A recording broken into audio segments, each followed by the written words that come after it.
It's going to be on creating a loving, peaceful home amidst modern chaos. And if you have ideas or if you have questions, just throw them in the chat. We'll be interacting with all of you live. And here he is. So those of you who are joining now, I'm wondering what you do to create a loving, peaceful home.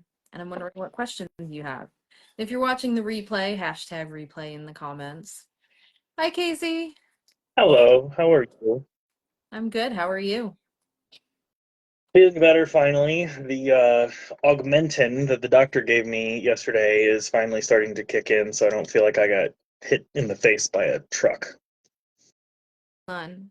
Now, how's that? Okay, now I'm gonna.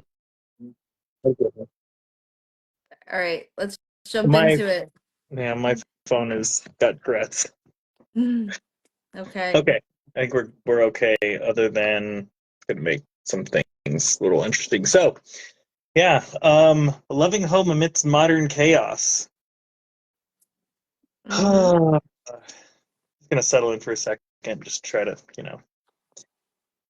piece out some of those interesting vibes we had going on with the technical difficulties. Anyway, um, so I grew up in a home that I would say, based on my now experience being in your home, as being moderately chaotic. My parents were fighting a lot when I grew up, and so I was in and amongst a lot of animosity and yelling and stuff along those lines, which is essentially what I would say a polar opposite from what I've experienced around you.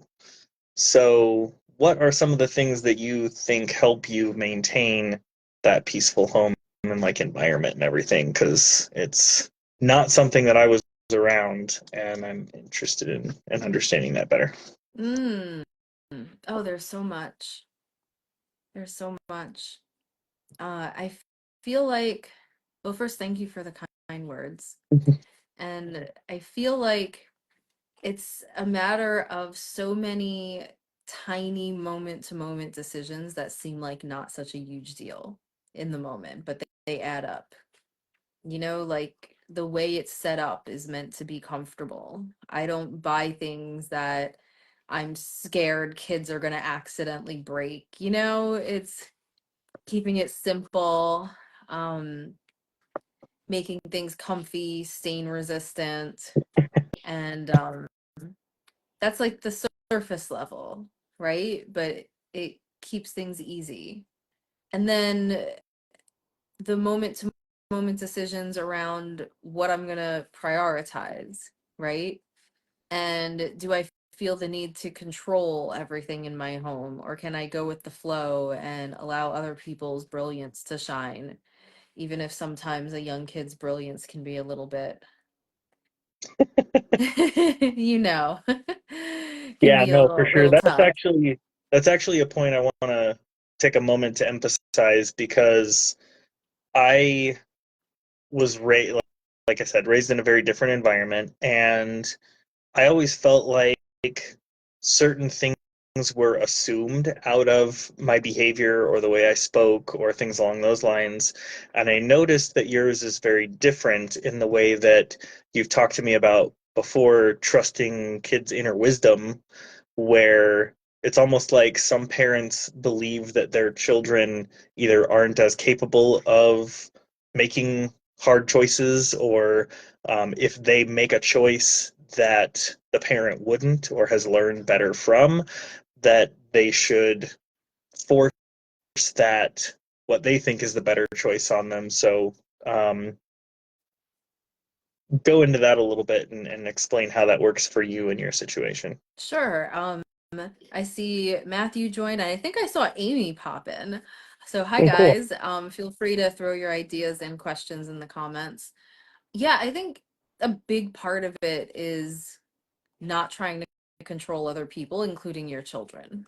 When it comes to kids seeing, they've really taking their inner wisdom seriously. If they really feel drawn to something or feel an aversion to something, this doesn't mean I just give Like, I don't think it's a good idea to just give kids what you want and defer to children. That's not what I'm saying. What I'm saying is, like, we are all born with this innate inner guidance, like our soul's compass. And kids may not be great at interpreting it. We'll have to interpret it a little bit, but I take it very seriously when that shows up in my child. And it could just be little things, right? Like, I want to teach my son that he can trust himself too. So little things like, if he doesn't want to wear a hat when I think it's cold outside,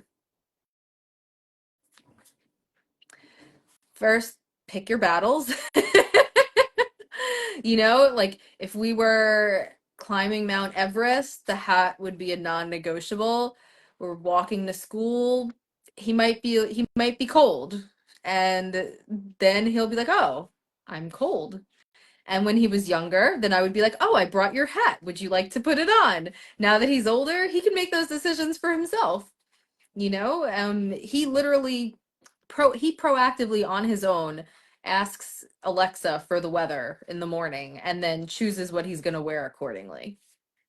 So, Alexa, off. Mom, we might need that. Hi, Clarissa. Hope you're having a good day. Hey, Clarissa. Thanks for jumping. Hi, Michael.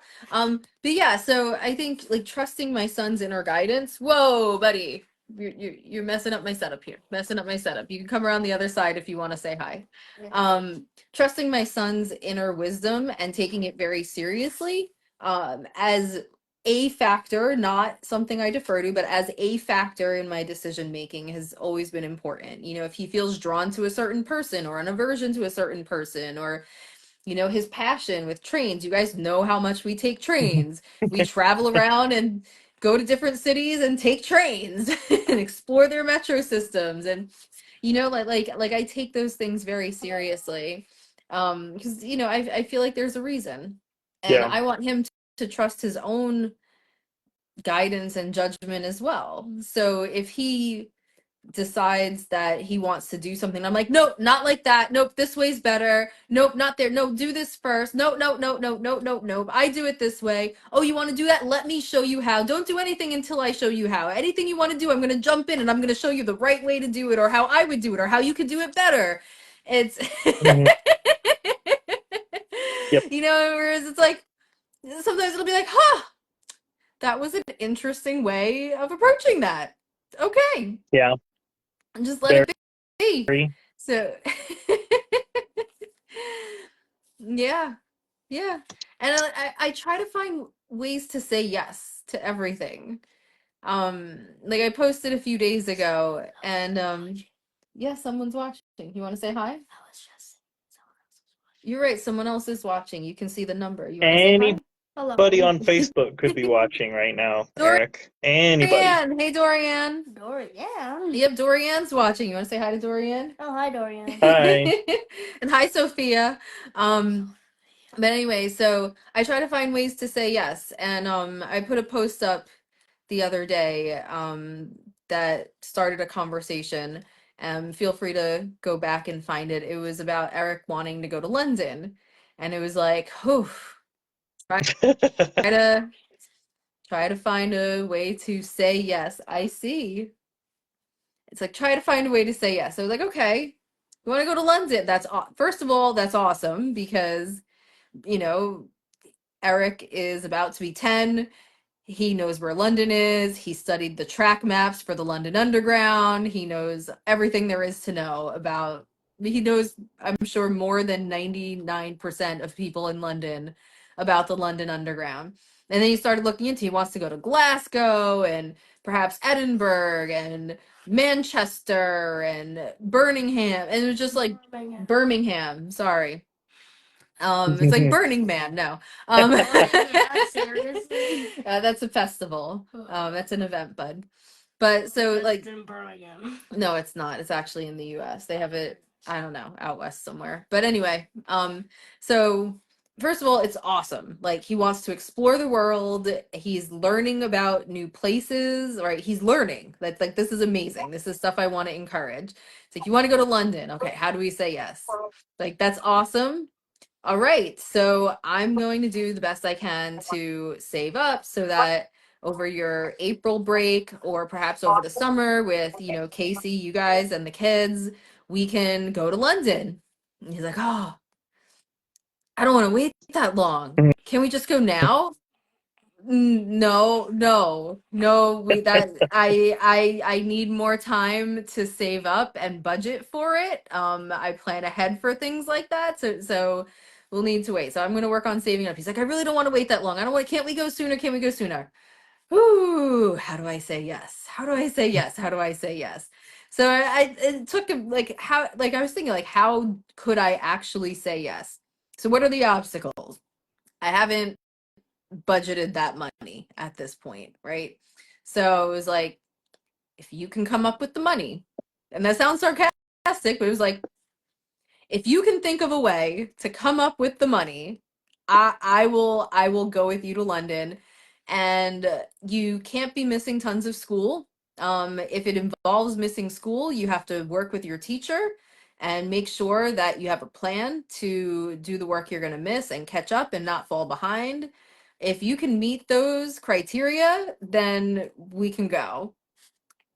And so he started coming up with ways to save up birthday money and asking people to give him jobs. And then he started getting discouraged because he's like, just to go. Oh, and we looked up together. He knows how to, like, do travel searches to kind of figure out how much is a hotel, how much are flights, where do you want what train station does he want to be near for the hotel. So he uses Google Maps. He can look up all that, the reviews. He's really good at it, actually. And so he looked it up and he figured out if he wanted a weekend in London, it would be like $1,500. And so he's like, I don't know how a kid can save that up. I think I'm just going to give up. And so I was like, well, I don't think you should give up. I think you should go for it. And if it doesn't happen, then there's, a lot of times when you go towards what you want, even if that can't happen, you end up with opportunities along the way that bring you closer to it or that bring you something else that's really awesome. Dorian says, what about making the cookies and sell them? See, I told you that was a good idea. Hey, look at that. Sell cookies. Yeah, sell some cookies. Okay, he said if I do it with him. So I think we're going to start selling some cookies. Okay. See, look, like, people come and bring ideas. And Alexa, off! Mom, that was a reminder. That was a reminder. Yeah, it was a reminder for me to do this live. Okay. Thanks, bud. So it was like, okay, so like, something else will come up. And he's like what? It's like, well, maybe you don't save up $1,500, but maybe you save up a bunch of money and it's enough to do like a smaller local trip. Like, go somewhere nearby. He's like, oh, like maybe Chicago. And I was like, yeah, when we went to Chicago for the weekend, it didn't cost that much money at all. I'm like, there's DC, there's Boston. And if you want to go to another country that you haven't been to, Toronto and Montreal are pretty close too. Those are good weekend trips. And so he was like, oh, and he got excited and he went and he looked up Montreal and he was like, yeah, I want to go to Montreal. And we talked about how that would be better because the long trip to London and the jet lag for just one weekend, you'd pretty much have like an afternoon and then you'd be turning around and coming back. So Montreal is an even better idea.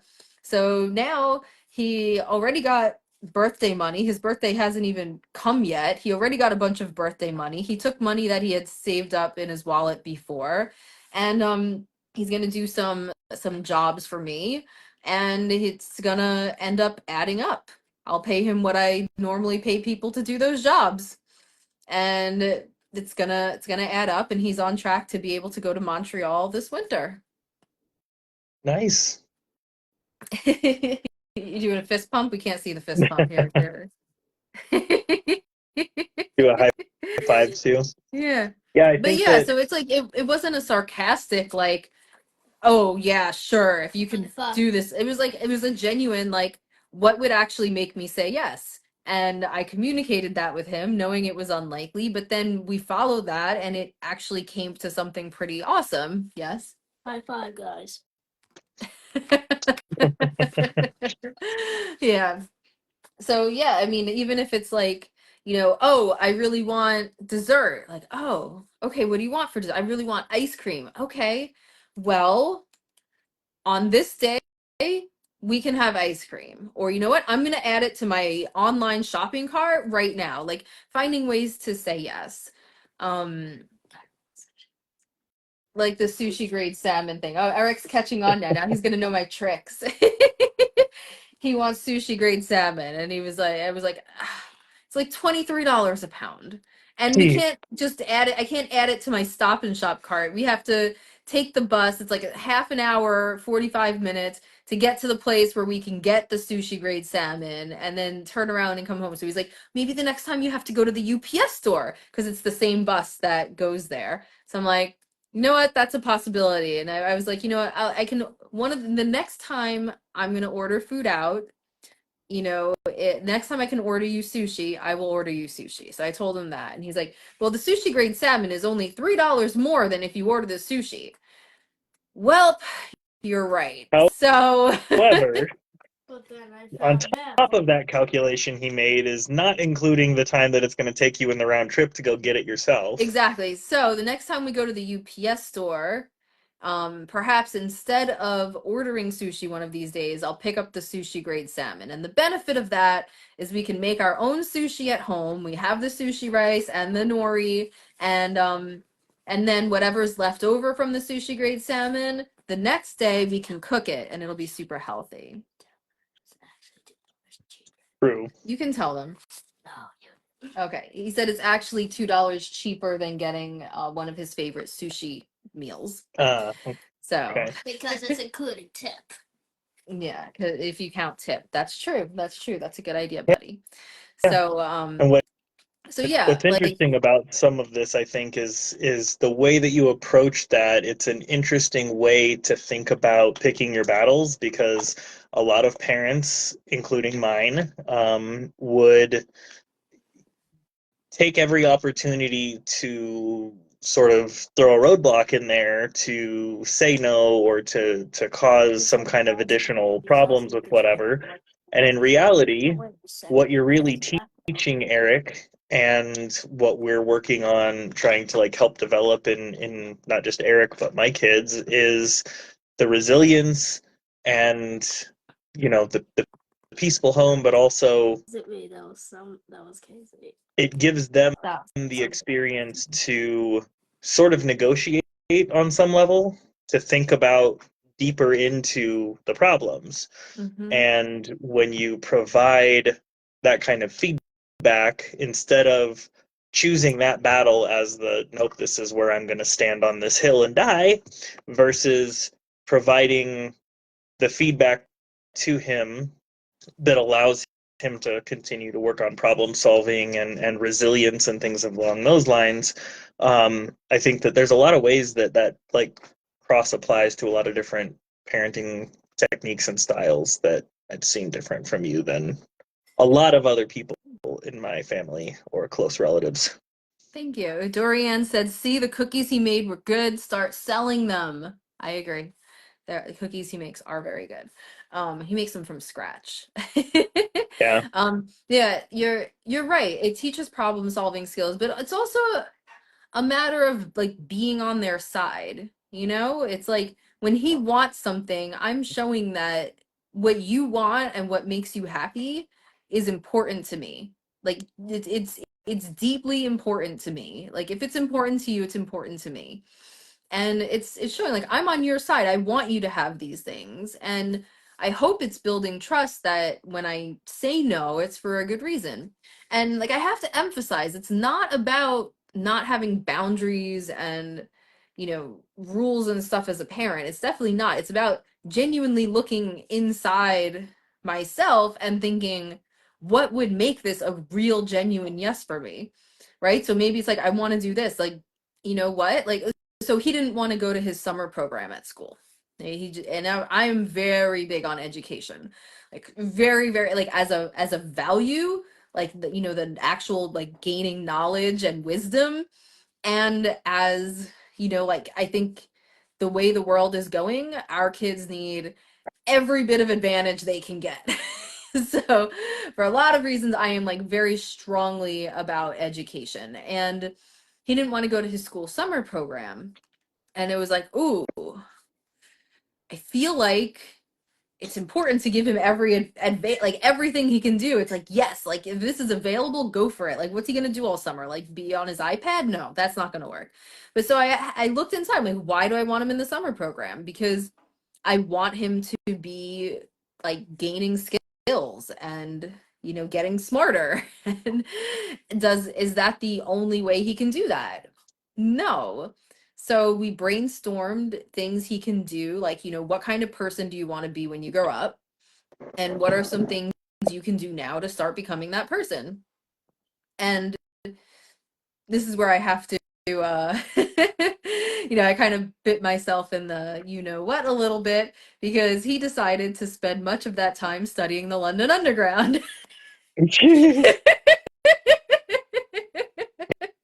Yeah, So sometimes it definitely turns into things that you I wouldn't, did have. it to myself.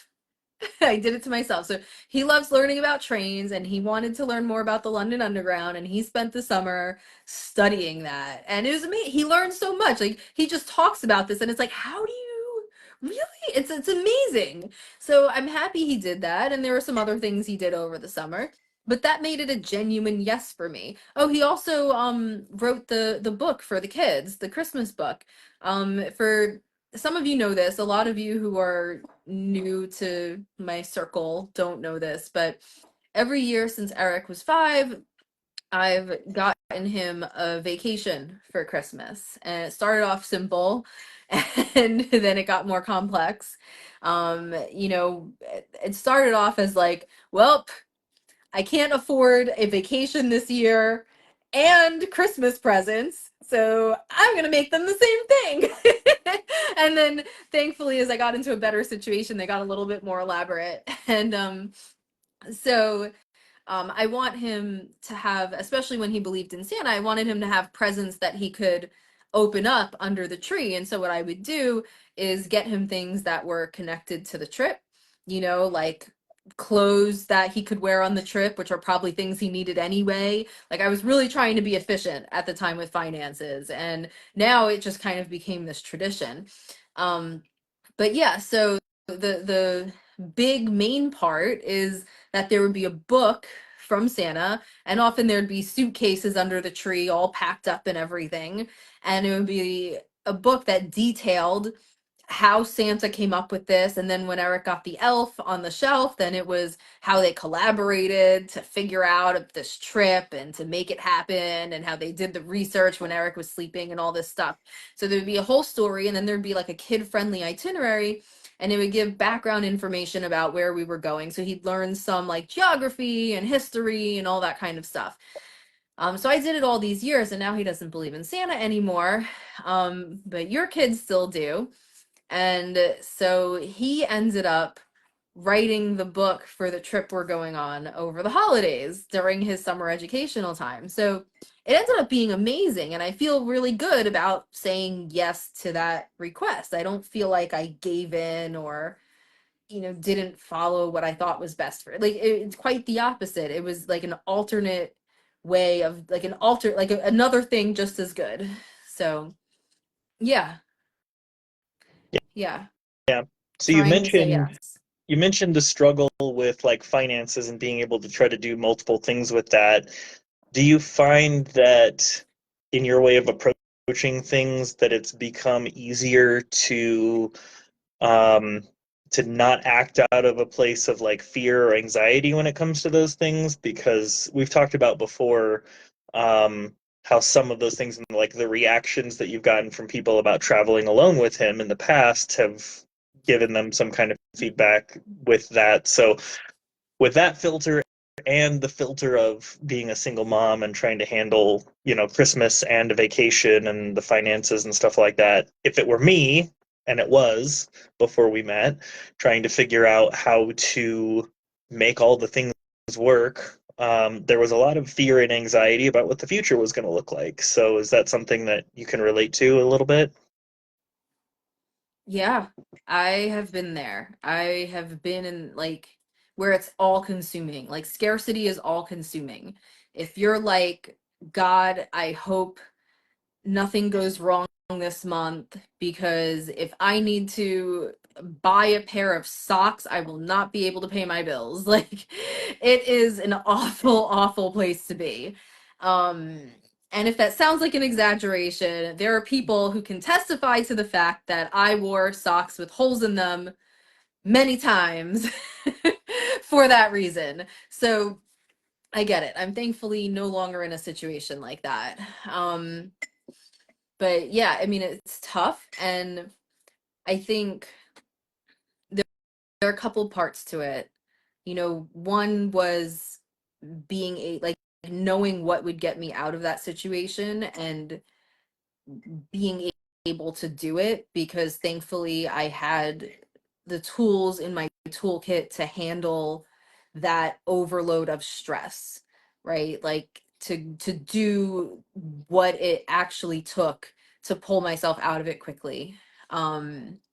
Which at the time, one of the things, you know this, but for people watching, one of the things that frustrated me so much was when people at that time would tell me, like, oh, you're so hard on yourself. I was like, I'm not hard on myself. What I'm doing is going to make my life so much better and easier in a relatively short period of time. It's not my fault that this is what it takes. I didn't decide that this is what it's going to have to take. This, I mean, I bet there could have been easier ways. I didn't know of them at the time. Now I can reflect on it. And I know that, you know, if you put, you know, Elon Musk in that situation, he's the type of person who would be able to see a gajillion opportunities and come out of it in a week. But Yeah. I still do not have skills at that level. I'm working on getting better. And so, um, yeah, like at the time, this was the best way I knew to make my life a lot better as quickly as possible. And the my background in holistic health and fitness allowed me to be at this, you know, like high level of wellness where I could mentally and physically handle what I needed to do to get through that. Um, Yeah. so So I yeah. want to go into that deeper because I feel like that's really important after I've been able to see some of your process. But I do want to cut to Clarissa's question really quick. How do you build the courage to travel with your little one without having the safety of another adult also there with you? That's a great question. Because that goes That's a great back question. into that conversation that you and I had, I don't know, probably not too long after we really first connected, was the feedback that you had gotten about being brave to travel with your son. So with Mm. that, you know, go Yeah, for yeah. it. So I'll open with that because that's one part of it. So first I separated out the conditioning and the narrative around the dangers versus what I felt were my actual concerns. And what I mean by that is, um, for example, like you just said, I would get the feedback like, "Oh, you travel alone with him? You're so brave." So I did an informal poll on social media and asked single parents or parents who travel solo with their kids how many of them were told they're so brave, and could not find a single man who was told that he was brave for traveling alone with his kids. They were told that it was cute or sweet or something like that. So, Or my three, because I've been wandering through several different airports over the last couple of years with three of them in tow. yeah, hey Tyler. But yeah, so there is like that mindset thing, like, you know, we're taught to be afraid. We're taught that the world is dangerous for us and we should be afraid. And there are real dangers.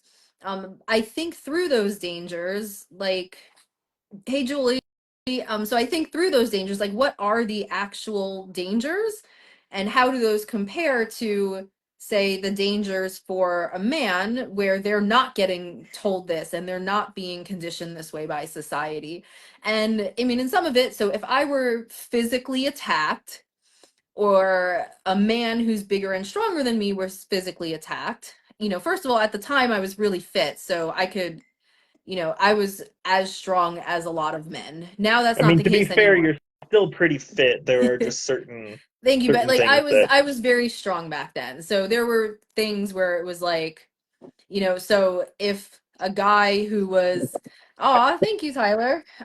So if a guy who was, if a guy who was, you know, less fit than me were attacked, like no one's telling him, you know, like no one's telling, like, you know, like I say, an elderly man who's out of shape, don't go out at night because it's dangerous, but meanwhile they're telling me, it just made no sense, right? So I would like think logically through what it is. And yes, good evening, Julie, so good to see you. So I would think logically, like, what are the actual dangers and what do I need to do to be prepared, right? Because if someone pulls a gun out, it doesn't matter if you're a man or a woman.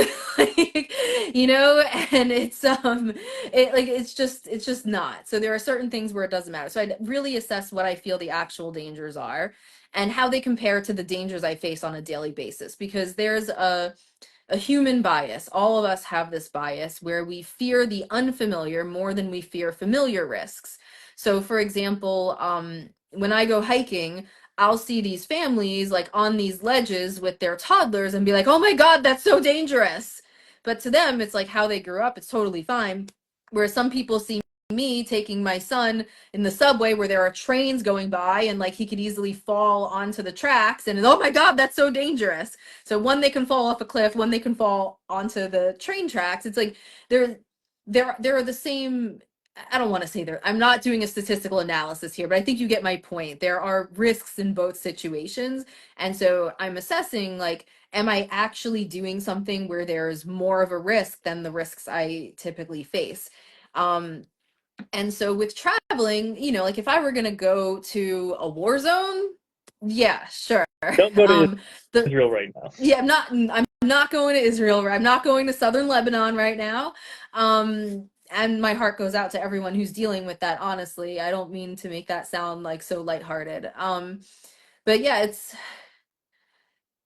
when I go somewhere, it's a place where I feel safe or that I've researched it and or know locals to know that it's safe. And Yeah. honestly, like I'm from New York City and we're used to some risks here, you know, like overall I feel very safe here. It's a pretty safe place to be, but there are certain risks that we have here that I mean, I've like my friends from Europe are like, "Oh God, I could never." You know, I remember we went to Paris and they're like, "Oh, be careful, be careful. You're not from here. Be careful. You know, you gotta be aware." And I'm like, "Oh, like what happens?" They're like, "They might try to take your bag." And I'm like, so they don't like you don't have people coming onto train cars and slashing people with machetes? Like they looked at me like I was like, okay, we're good then. We're fine. Like I know how to handle this. It's like, The you know, worst thing is I'm going to lose my wallet. Someone might steal my credit card. I can make a phone call and cancel it, and I'll be fine. I'm not going to be bleeding all over, Paris's sidewalk. and don't get me wrong, like in New York, there are so many people. It's such a big metropolis that of course you're gonna end up with like one out of a million crazy people. And that's what it is. It's like a numbers thing for the most part. But yeah, so it's like, you know, street smarts. Um, Julie, I miss you too. That makes me feel really good. But yeah, so getting up the courage, like that was part of it. So like actually assessing like what are the risks. Now being in an unfamiliar place, there are risks, right? Like if you accidentally walk into a place that's not the safest place to be and you don't know that, or you walk into some, you know, event that you have no idea isn't okay, or you know, like there are those genuine risks. And so I'm aware of that. But I think that's how I got the courage. And also, like, what are the benefits? You know, so like there are the risks, but then what are the benefits? Yeah, yeah, And to and I me, think that relates a lot to some of the anxiety and stuff that we had briefly discussed earlier, because I can say that this is the hard part when we kind of analyze the difference in each of our perspectives on things. My biggest fear or anxiety when I'm traveling with the kids is missing our connecting flight. Like, it's, yeah. can So I get the kids food? Or are we gonna miss our airplane? Um, are they gonna, get sick from, something like it? It's relatively minor in the grand scheme of things, but that's something that with the experience also comes the benefit of um, programming your nervous system, just like you were talking about with the whole subway or climbing on a mountain. You become more comfortable with things as you experience it. I can't say for sure whether I would have ever gone to New York City by myself, before, but knowing that you were there and you were going to basically be my tour guide and show me around and everything else, I felt comfortable being in that situation, even though it was the first time we met in person. We had several, conversations over video and other things between those times, but it was still flying 2,000 miles across the country and trying to navigate through JFK and, any number of other things. And then, like, day two, I was in the middle of Manhattan all by myself, and I got to see what it was like as an outsider. Because, I mean, we joked about different parts of that experience. But it's actually, I think that the, the, how do I put this? The fear that we put into it ourselves is usually, not always, but usually worse than the actual experience. Um, like, what's the worst case scenario if you pick the wrong hotel, or hopefully, like, maybe there's bugs in it, maybe, a few other things, but like you're not necessarily going to be in bodily harm, or, any number of others. Like, it's a range of different things that can happen, and you learn from those experiences. But I think it's really important, because I've suffered from chronic anxiety in the past, being able to go travel. Like, you and I went to Europe together, knew nobody, just went, other than, people in Austria who we went to go visit. Shout out Egwin and Natasha. But And Max, yeah. Yeah, it's just those things where it's like the people, your normal becomes what you expose yourself to, essentially. Yeah, which then gets me to the other part. So there's like rational versus irrational fears. And then there are genuine concerns, right? Like you could get lost. If you're going somewhere where you don't speak the language, there could be something that happens and you don't know how to communicate. So there are genuine, like, what if something happens to your phone, you don't have a phone for a day, or like there are things that could happen. And so for those risks, being as prepared as possible, looking into them in advance and not freaking out about them, and not overly preparing, like packing your suitcase with everything imaginable for every contingency that could ever possibly happen, right? Like so knowing things like, okay, when I get there, like, how am I going to get from here to here? How do things function? Are there places that I should avoid? What are local customs? Even things like local customs around tipping, or whatever it is. And just being like, I'm like very hyper aware when I'm in a new place of like figuring out how things are done here. Yeah. So there's that part. And then the other part with traveling with kids, I hope Clarissa's still on, because this is probably, I should have led with this. This is probably the most practical part, is preparing them in advance, in baby steps. And so I didn't like start traveling with Eric by going to Egypt. And so, Yeah, you're she's still here. still here. Yay. Okay, good. So I didn't start like traveling with Eric by going to Egypt. I started with the intention to be able to travel with my kid. And the first thing was, we went for a hike at like on Broad Channel. So for anyone familiar with New York, I live in Rockaway Beach, and you have to cross Jamaica Bay. There's it's like Rockaway Beach is like this peninsula that juts out into the ocean. So you cross the bay, and there's an island that you cross over in the bay. It's like a small, narrow, you can walk from one side to the other in like 4 minutes. And so we went there. They have like a hiking trail where it's like literally like 5 minutes, like flat. You just walk around, and then you go to this like there's like a channel of water where they have swans and egrets and beautiful birds, and where you can see the A train pass by, which was Eric's favorite part, obviously. So that was our first thing. I was like, I want to be able to take my son on nature trips and like camping and hiking. So we went to Broad Channel, and I gave him I put a backpack on like we were hiking, and I gave him a backpack, and I'm like, we're going hiking. And then we walked on this path, and it was a different environment for him, right? And like these are like the silly little things to think of with like younger kids. Oh, you're showing Yeah, it. I'm trying to show. So right where that little spot is in the middle, you see the bridge that goes kind of vertically through the whole Yeah. thing. That little green tree is the Yep. island she's talking about. Yeah, And that's she lives the down park where we down went. here. Anyway, Yeah, so sorry. like with kids, it's like anticipating the things that could trigger them, right? So I didn't know if he's all of a sudden in nature in the woods, is he going to be like, bugs, dirt, I don't want to touch anything with my hands? Like there are kids like that, or there are kids who are the opposite, and David. they're like David is rolling. terrified of dust. Yeah, and then there are the kids who are going to be like going off the trail trying to run and chase every butterfly, and like we don't know, it's a different environment. He's used to streets and buses and cars and trains and the beach, because we live right by the beach. But so taking him, be like, how does he react to being in the woods? The woods were like you could throw a rock from one side to the other, but still it was the woods, right? And then we went and he threw little shells into the water, and we got to see swans, and then we went back home. um and then the other one, to get him used to traveling itself, I rented a car and we drove it to visit some family from his dad's side in Pennsylvania. 2-hour trip, right? So this is the longest trip he'd ever been on at this point. My family's only like an hour and a half away.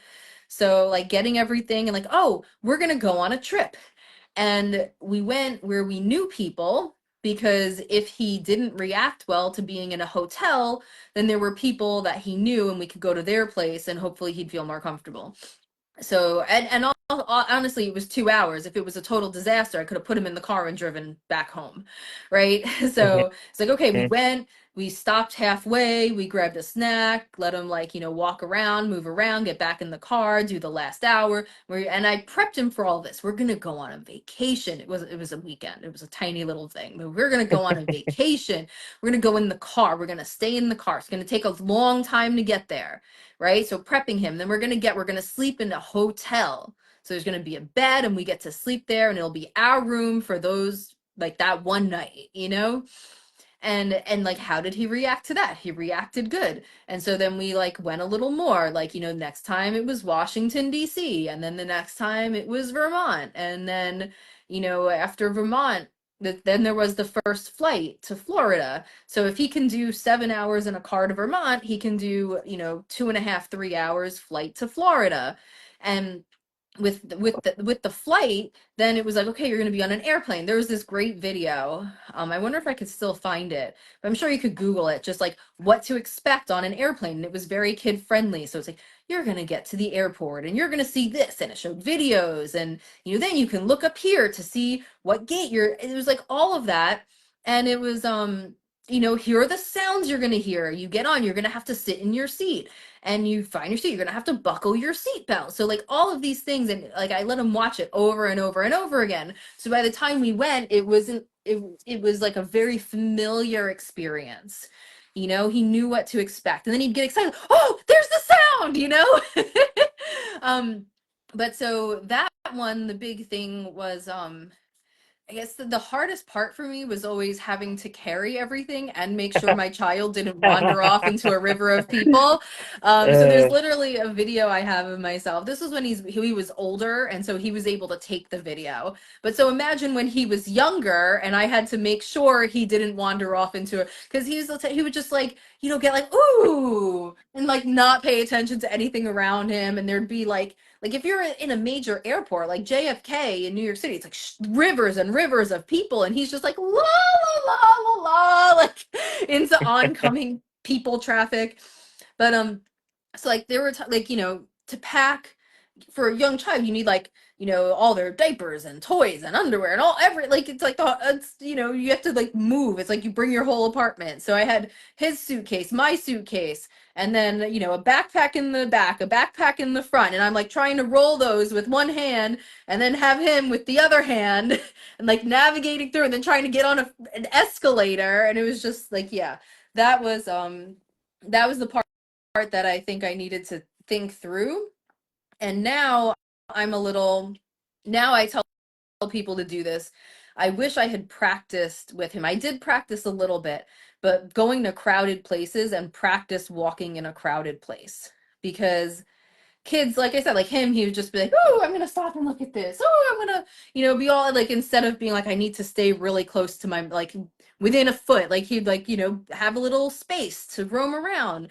And so I think I told you this with the kids, like practice walking so that they can walk in Manhattan, like practice walking where they have to stop at the curb instead of going into traffic.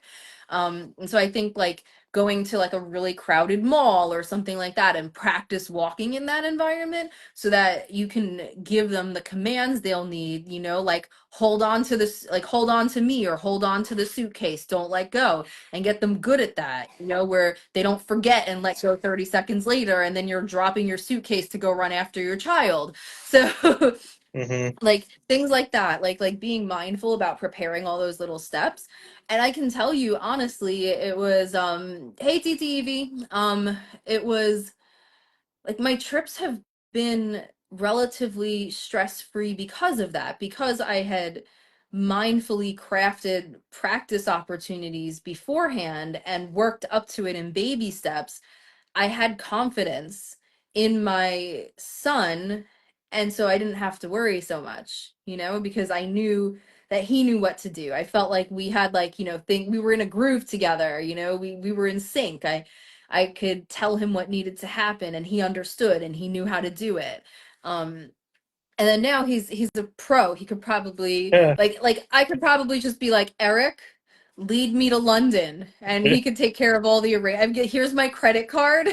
Here's your budget. Like he literally, he knows how to book the flights, he knows how to book a hotel, he knows how to read the reviews, how to plan all that stuff, how to navigate the subway. So it would literally be like, all right, like here you go, and he would be like, all right, mom, you have to be up at this time because we need to leave at this time to get to the airport 2 hours before our flight leaves. Like, Yeah. like he's just gotten that good at it. But it was over the years and it was in baby steps. Like I wouldn't suggest starting with, a 12-hour flight. That doesn't, no. Yeah, so like Clarissa's son is, I think somewhere between 2 and 3, so a little bit younger than when Eric started to kind of travel a little bit more with you. But it sounds like because this is something that really aligns with your views on education and experiences leading the way through life, because it's one thing to learn about something in a book, in a classroom, or any number of other things. It's another thing to walk through the streets of DC Yeah. or Egypt or any number Oh, of other 3.5. places. Yeah, 3.5. So it's like a combination there, it seems like, of like aligning the values that you have for education and those experiences with an extreme level of prioritization for how that can look, because it's like you're breaking it down into all these little steps, knowing what you've experienced through travel and how that has gone for you, and what things you find important or valuable, and then applying it to him, who is an extremely talented, and trying to think of the appropriate words here, because like I don't know very many people who could memorize the subway system at his age. But by the time he was 5, it was memorized. I was at a loss. Yeah.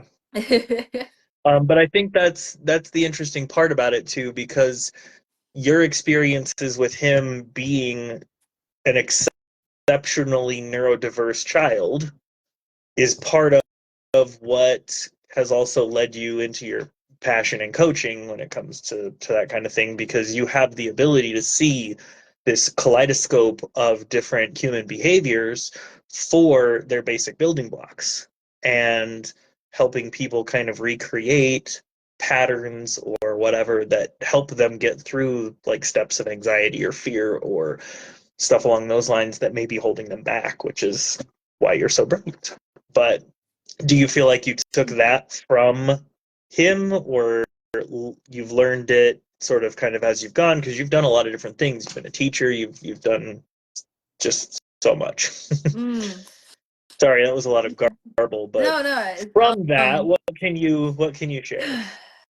that was a good question. So I think it all comes together. Like so first of all, I'm neurodivergent as well. It's not, I haven't gotten meticulously diagnosed. I was told OCD, and I have people who suspect that, I mean, honestly, there's a good chance he got the autism from me, because when they were going through all of the all the reasons, like, all of the symptoms that made him qualify for the diagnosis, I was like, oh, he got that from me, he got that from me, he got that from me.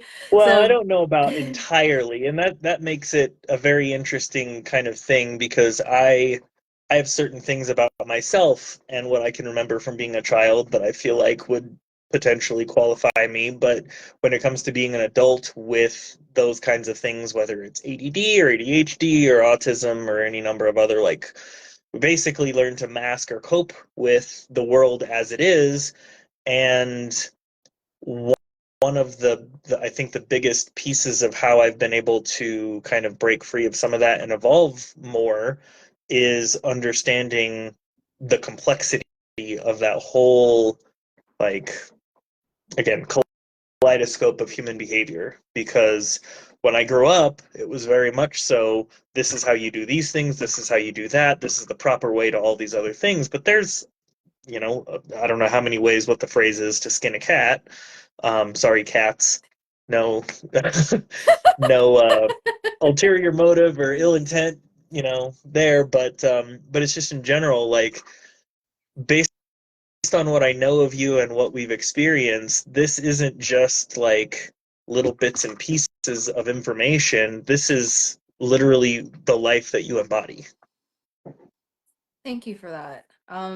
Yeah, I think it starts with, I don't like, I honestly, it just hasn't been a priority for me to be meticulously evaluated. Like, I am who I am at this point, and I don't think, for where my life is now, there wouldn't be much change for me if I were like, there would be some helpful bits of information, and I'm sure that would lead me down some paths of discovering things that could be helpful. But like, I have all of this stuff going on with personal growth in other ways, that's not the one I'm choosing right now. But so, with my mind working differently, in at least like two ways based on the last person who evaluated me, um potentially more. It's always been like, I've had to adapt to people being, like, thinking differently than me, and having to try to figure out how other people's minds are working, right? Just to adapt, because I was the different one. And Yeah, but then, so that was just a as a core little interjection experience. there, Yeah. it comes from a place of wanting to understand, not from a place of judgment, which was been my experience in the past. I always felt judged for how I thought or the things that I did or like whatever, and it would be this completely different situation from what I've experienced with you. So keeping in mind for the audience, that's where it comes from. It's sort of like a puzzle, but I don't want to put it just in that, like, that one thing. It's so complicated, but I think. Mm. it's a beautiful human experience, and the way that you approach it is incredibly unique. Thank you. Yeah, I think part of it is wanting to understand, right? Because if I was always thinking differently, in order for me to be able to interact with others, I had to try to figure out, like, how they were thinking. But I think another part of it is, when I was younger, during my earlier years, before I, like, started to learn social skills a little bit better, I was very much ostracized. So, like, earlier elementary school, it wasn't until fifth grade that I started blending in and, like, kind of being more, like, accepted by most of the kids. Before that, I was, like, very much made fun of and bullied, and, like, haha, Nicole's gonna be your girlfriend. Ew, no, that's gross. Like all that kind of stuff. Oh, And so after like having experiences like that, I have a lot of empathy for anyone being judged or having that kind of animosity towards them. And so I think those foundational experiences added like set the stage for what you were saying. And then later on, my training to become a teacher, through Teach for America, there's an emphasis on making instruction accessible for all students. And so that means different backgrounds, neurodiversity. And so that really was like an explicit teaching about that. And then getting into coaching, just putting the two together and starting to adapt it to, like instead of just telling people like, here is the textbook answer to your problem, now mold your life around this.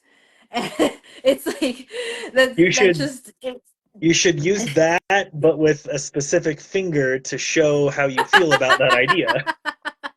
yeah. Hey Mark, thanks for joining. Yeah, so it's like having that background, like having the experiences I had as a young child, and then having that background, and then getting into coaching, it just with that teaching background of making it accessible to more people, it just made sense that I would start tweaking it based on what I noticed about how people's minds worked. And instead of having people mold their lives and their way of being around the textbook answer, textbook regimen that is supposed to get them the results they want, it was Yeah. okay, well, if I understand the science or the reasoning or the traditions behind how this works, how can I just apply those principles to this unique human being and their unique circumstances? And so I did it first with myself when my life went over a cliff, and I found myself newly divorced, like a new single mom, and I had to adapt it in that way. And I also had to adapt to like the stress and the pressure I was under to make it as unintimidating as possible, because I had enough, right? I had Hmm. enough to think about. So it had to weave seamlessly into my life. And I couldn't afford not to do it, because that's how I kept my mental health in a place where I could handle the pressures of what was going on. And for anyone who's watching who isn't familiar with my story, my son's father ended our marriage 2 months after I lost my brother, and then the business we had together went under soon after. And so navigating that, I really needed to be like at the top of my game physically and mentally to deal with the sleepless nights and all the stress, and like have a clear head to make decisions and all of that. So it wasn't really an option for me. I'm very confident I would have gone, like my life would have gone over a cliff. I would have been like had a downward spiral if I didn't have the background I had that allowed me to take care of myself in that way. So yeah, there was that. And let me get back on track with what we were actually discussing. So yeah, that's I think how my background and my educator training then led to the coaching I do now, where I have the focus on neurodiversity and extreme circumstances where it seems impossible. Yeah. Yeah. I mean, it's like you have a huge understanding and appreciation for letting people do things in a way that's genuine to them, not trying to make them fit some kind of cookie cutter mold. Because there are plenty of coaches out there that have this model and then they just try to cram everybody into it. And that will work for a decent number of people, depending on the Yeah, the circumstances. I middle mean, of if the you think bell about curve everything like, yeah, so I was just works going to really say well for that. the middle of the bell curve. And then Yep. there's like 40% So, of people who aren't there. yeah. And then we And blame them for so not wanting it badly enough, for not trying hard enough, for not prioritizing right, for not making time and finding money and all that other good stuff. Yeah, exactly. So it's so difficult because one of the things that I've reflected on over the last couple of years was just how much it seemed like society or my parents or any number of other people for that matter were trying to still push me into this mold that they thought I should be in. This is how you do this, or this is how you should live your life, and all those different pieces, and like trying to basically copy their model never worked for me. I had anxiety or fear, or like I couldn't force myself to do it because it just wasn't a genuine thing that, I wanted to prioritize in that moment. I wanted to do something else, and I felt bad or judged or any number of other things for not wanting to go down that path. And I think that over the last, I don't know, depending on how you want to look at it, 2 to 5 years, being released from what was an unhealthy marriage and having the opportunity to really step back and reassess where I was and what I wanted for the future, that was kind of when everything started to align for me, whether it was time specific or energy or just stuff along those lines, aligning my priorities with the decisions that I was going to have to make was a huge step in the right direction towards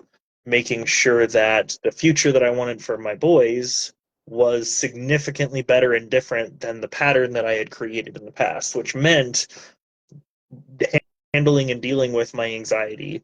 It meant experiencing new things because that's one of the ways that you grow and you get over anxiety. You have to reprogram your nervous system so that you don't freak out when you walk into a situation that you're unfamiliar with and you don't know how to, or whatever. Like, I didn't travel much until 2.5 years ago, and I've been several places, mostly New York, but several places since then.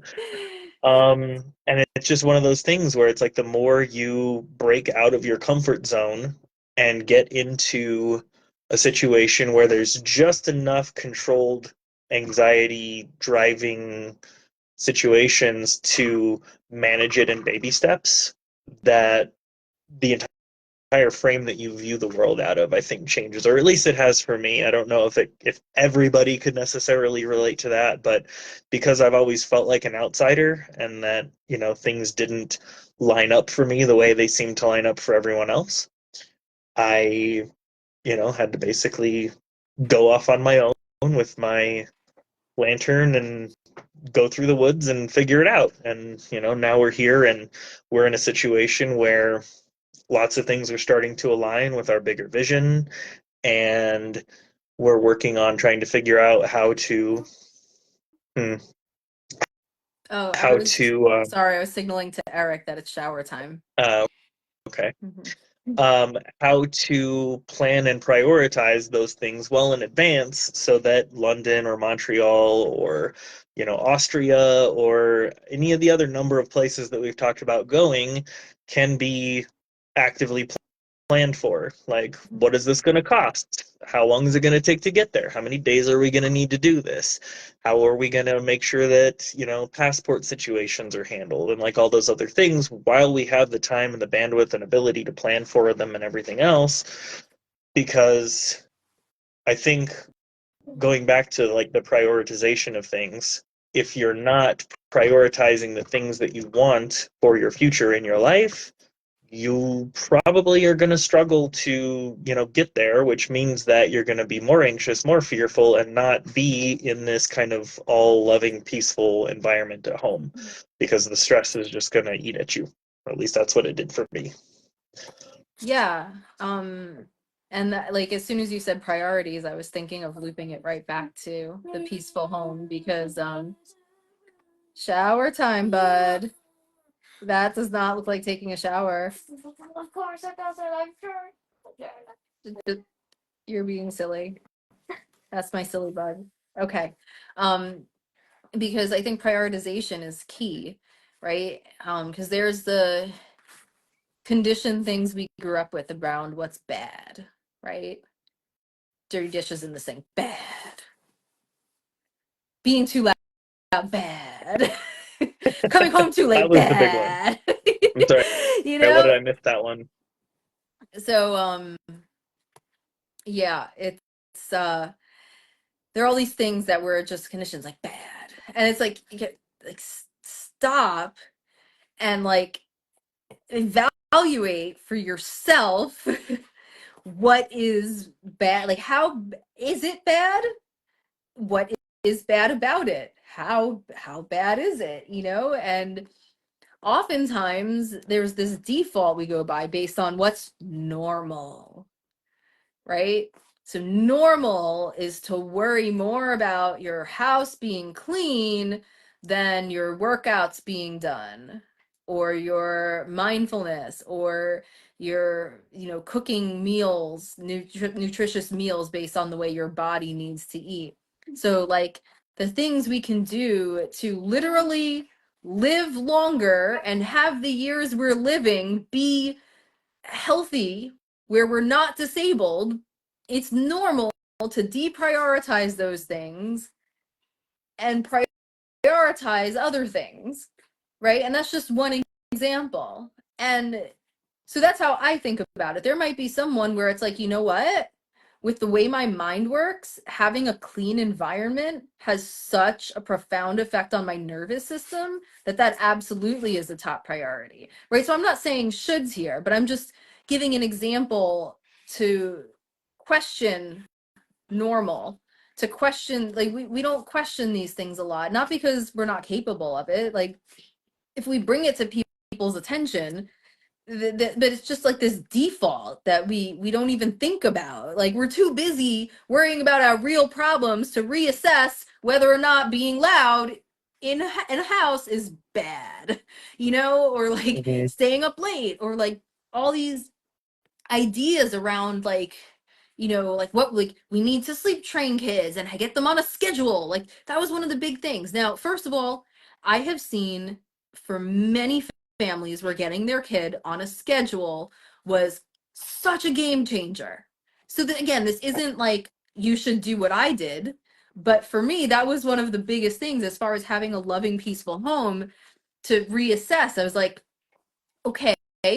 So at the time, I was working with his dad on opening the gym, and so it's not like we had a 9 to 5 kind of schedule. It was different. And so I could literally just, when my son is tired, he goes to sleep. When my son is hungry, I feed him, right? He was an infant, literally just a couple months old.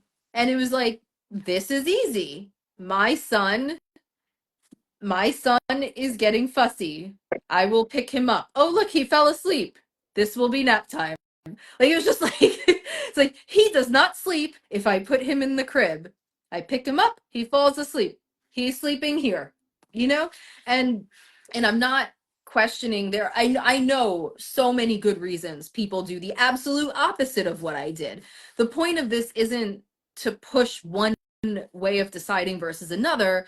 It's to snap out of these defaults and consciously decide for ourselves and for our home and for what works for us and our unique family and our unique minds and personalities and circumstances. And And so, literally, screw everyone else's standards. Like, they're not in your body living your life. They have a completely different frame of reference for everything. yes. Like, something that's normal for a family of 5 in Texas is not going to work for you and Eric, and vice versa. Like, it's just not. So when it comes to like feeling that judgment or thought of what it's supposed to look like or how it's supposed to feel based on what everyone else is feeding back to you. Now, granted, that doesn't mean don't listen, because maybe if you're struggling through something, a slight tweak in the programming might help work out some kinks. But if it's working, there's always an opportunity to potentially, like, help make it more efficient or something. But if it's not broke, don't fix it. And if it is broken, then look in the right places that are aligned with what you want to do, like creating a peaceful home. Don't scream at your kid because it's time for bedtime. And again, there might be, like, if you need to be up at 4 a.m. for work, then it might be a priority to figure out how to get your kid to fall asleep at a certain time. You know, with the situation, there were times where getting Eric to bed at a certain time was a priority, and I had to put effort into, you know, changing his natural bedtime and making that work. And I found ways of doing that, you know, but there were times where it was like, why? Like, why do I need to get him on a schedule? This is so stressful and hard. Whereas just feeding him when he's hungry and letting him sleep when he's tired was so easy. And I know some kids don't fall asleep everywhere, right? Like they'll just be fussy, but if they're not in their room, they won't fall asleep. Whereas he would just, you know, and have him in a stroller, he would just calm down. This, all right, everybody, this is Eric showering right here. This is it. Are you taking? Is this taking a shower? Yes. This is taking a shower. Yes, I have a shower head over my head. Go take a shower. I told you to take a shower. Why are you moving the shower head? Go take a It's shower. the only thing making me. I think you have a plumbing issue. We might need to fix the water supply line to your shower because it is a little bit under pressure. All right, silly bug. It's 8:43. I don't want you to be tired tomorrow. When are you finishing your life? I don't know. I'll finish it so we can get you to bed on time. Go.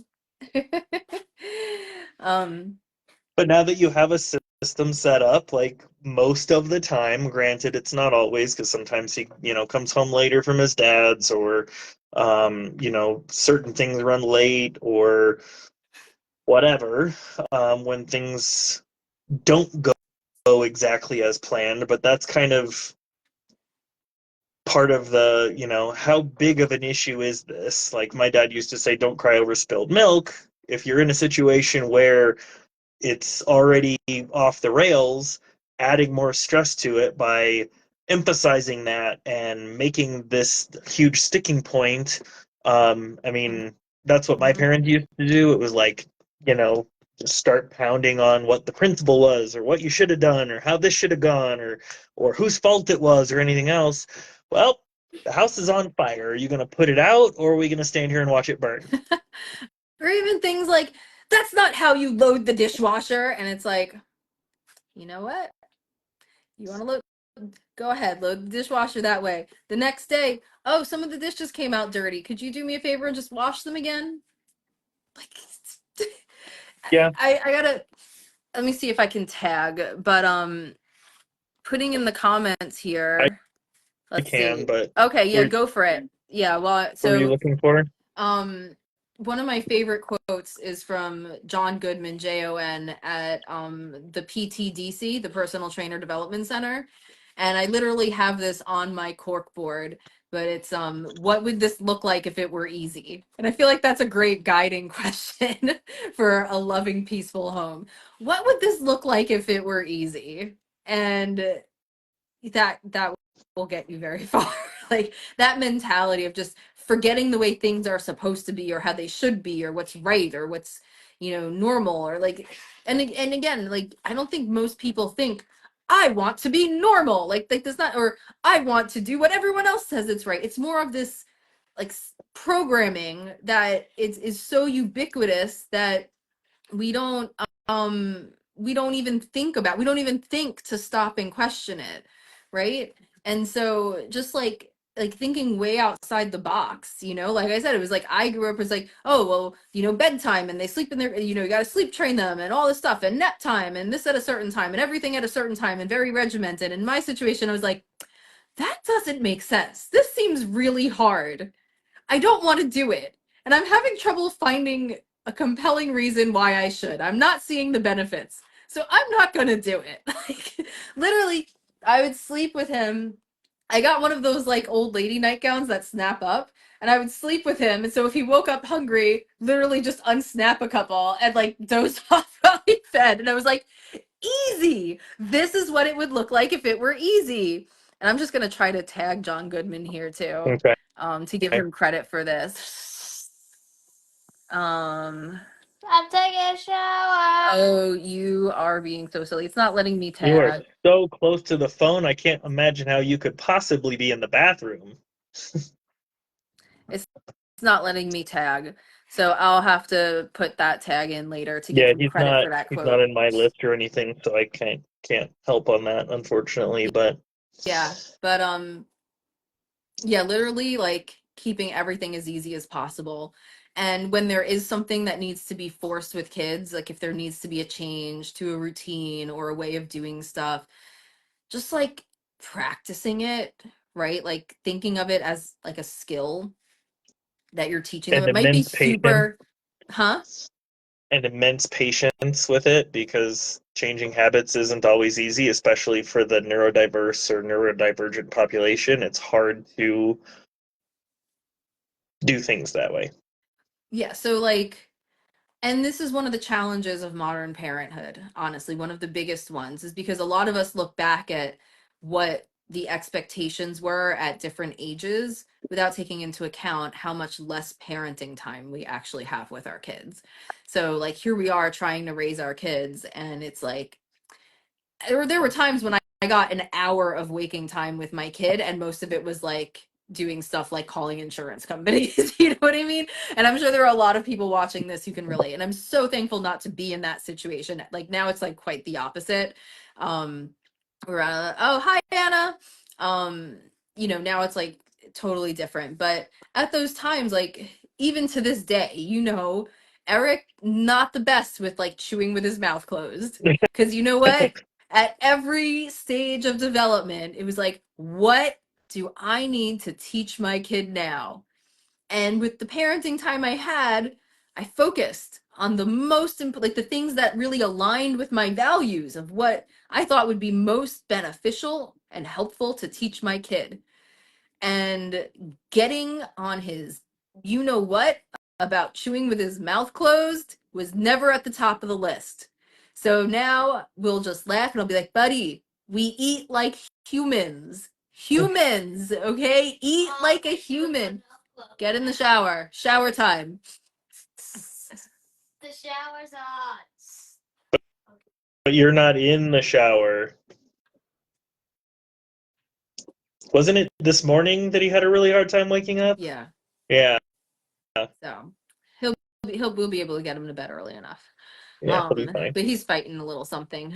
But yeah, so yeah, things like that, just keeping it easy, really like aligning with stuff with your values. So like all this stuff that people are like, oh, they have like my son likes to put on real clothes. He doesn't like to put on pajamas at night. He likes to take a shower, put on the clothes he's going to wear to school the next day and sleep in them.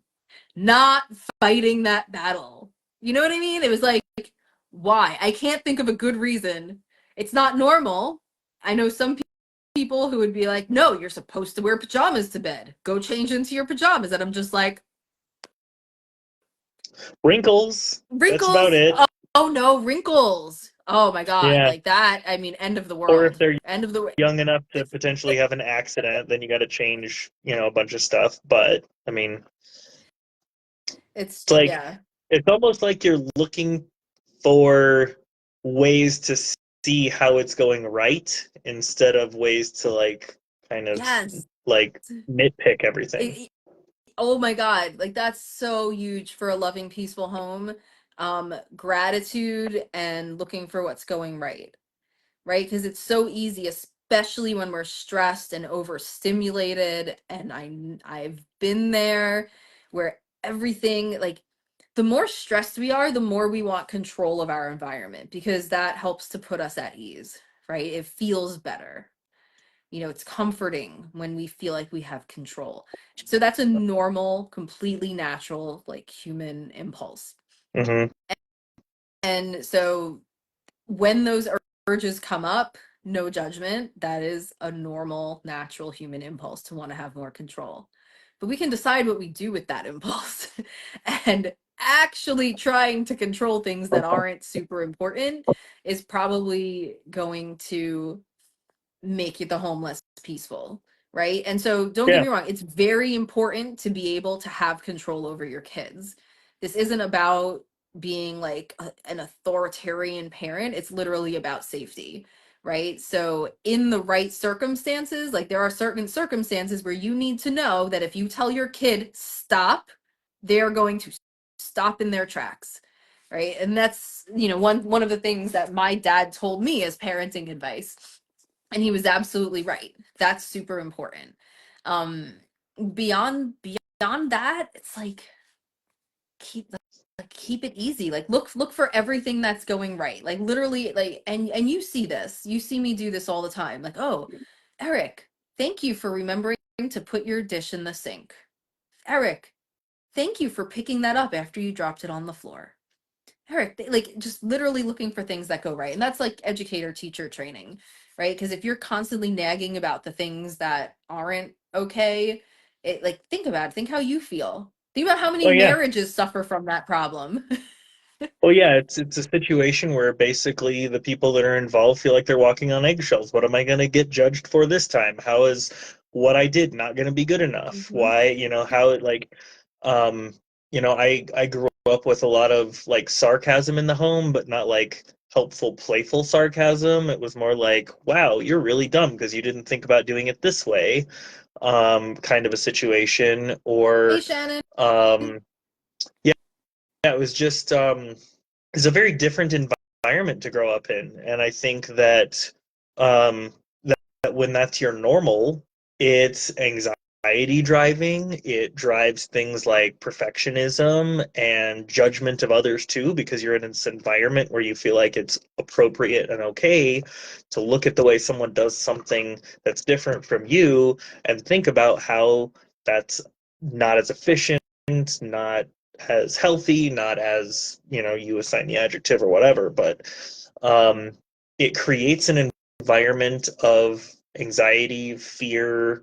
I don't know about depression, maybe, but like there's all kinds of things that come from that environment Low self-worth, where, yeah, low confidence, low I mean, trust in yourself. all of those things I have fought through a Mhm. good portion of my adolescent and adult life. It wasn't until I just basically I went, you know what? I'm living my life for myself and my kids, and I'm trying to find the ways that work for me from people that I either trust or looking at the results that I see from them as a guide of what not to do in some cases. Because, like my parents, super judgmental, every chore that I ever did got judged on how well it was done, and so like that created an atmosphere where, I mean, you've seen a lot of different things from me so far, where it's like I'm very meticulous about extreme details. Like I've asked you about a brand of something that you bought for a different reason. And you're like, holy crap, how do you remember that? It is a superpower. It's definitely a Yeah. I superpower. mean, so there are And ways like, to I use get it it. as a benefit, but there's also a way to communicate that to our kids where it's like, thank you so much for whatever the task is. And then offering an additional suggestion for maybe a step farther or something like you're way better at that than I am. I'm still trying to learn, but maybe you can come up with an anecdote for something along those lines where maybe they didn't complete a task to the degree that you wish they did, but they attempted, they did their best, and how you can kind of, further embody the idea of a peaceful home when it comes to, a situation where, like for me, it was expected that I knew exactly how to do it and do it right the first time, or I would have some kind of consequence, grounding or whatever. So how do you handle that? Hmm. Yeah, I know what you mean. Um, and I think, you and I agree, like, I think that's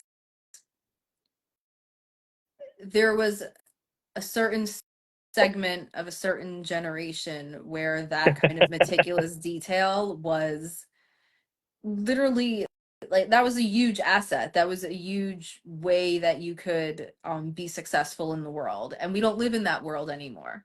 And so, like, thank you to my parents and their parents for passing that down out of love. And I need to do things differently because I'm raising my son in a different world. So when he does things, I think first is there are so many things to take into account, and this isn't something where there can be a checklist or exact guidelines. You have to intuitively feel it. But a lot of times, just letting them do it their way, even though it's wrong, for like the first few times. Like, oh, thank you so much. You did it. Thank you. Oh, thank you for remembering to do it with like on your own, where I didn't even have to, it feels so good to know that you're taking care of this home too, and that it's not all on my shoulders, right? Because that's another one. Like, if you're constantly criticized for why you did chores wrong and never like thanked, I don't mean praised, like good job, that's helpful, but like actually like thank you. This is the impact it has. Here's the positive impact it has when you contribute, you know? Like, Yeah.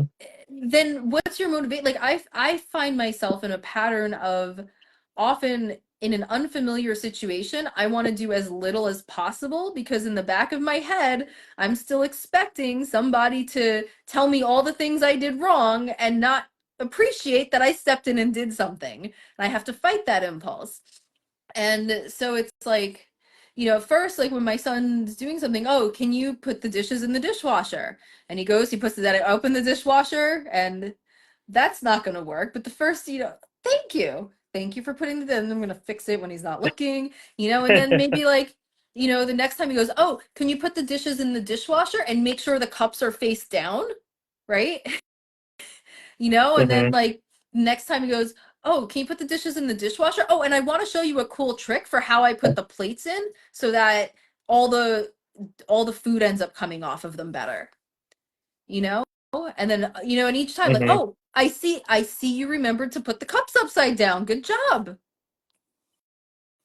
Yeah, I'm thinking about how that and learning it as a child will ripple into the way they communicate with friends and, through other relationships that they have, whether it's with coworkers or a romantic partner, Mm-hmm. because it's it's one of those things where, like, for a long time I looked at laundry as a chore, like a lot of other people. Like, oh, I've got 3 little boys and I've got 67 loads of laundry to put together and fold and like all this other stuff.